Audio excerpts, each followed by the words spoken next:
Well, I just finished reading a very interesting novel about domestic violence, of all things. This book review is part of a collaboration named Thursday Booktube. It is hosted by myself and Life with Patty.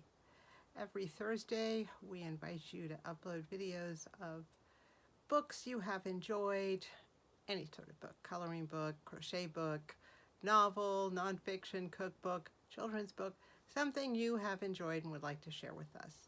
Just use the hashtag ThursdayBooktube and be sure to tag Patty at Life with Patty and myself, Daphne, at My Mountain Home and Kitchen. So the book I am reading is named The Day Shelley Woodhouse Woke Up by Laura Pearson, who is a #1 best-selling author. I recently read another book of hers named The Last List of Mabel Beaumont, so I was interested in reading another book.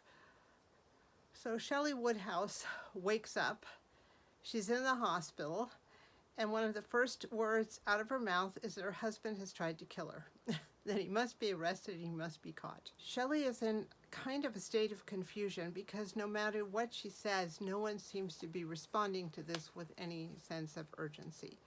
She's in a hospital, this she knows. There's a psychiatrist, there's a doctor, there's nurses, and 1 or 2 people come in whom she knows and remember, and a volunteer is coming in on a regular basis.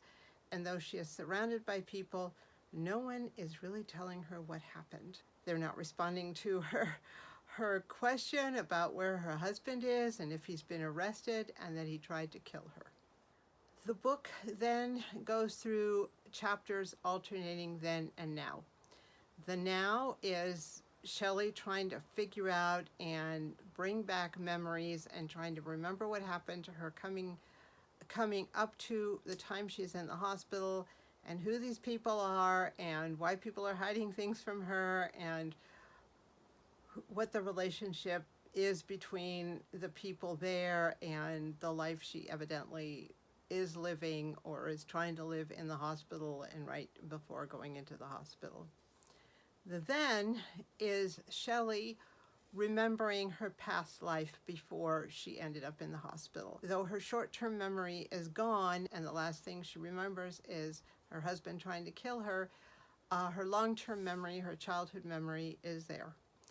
And she goes back in time and thinks about her grandmother, her mother, the appearance of this man in her mother's life, and his role as her stepfather or as her mother's partner, and just up into the present time. And as she goes through this past history, personal rehash, she begins to become more and more certain of what is going on around her, what has actually happened, and where she is at right now in this time and place. The book is not a graphic representation of domestic violence. I mean, it talks a little bit about episodes happening and,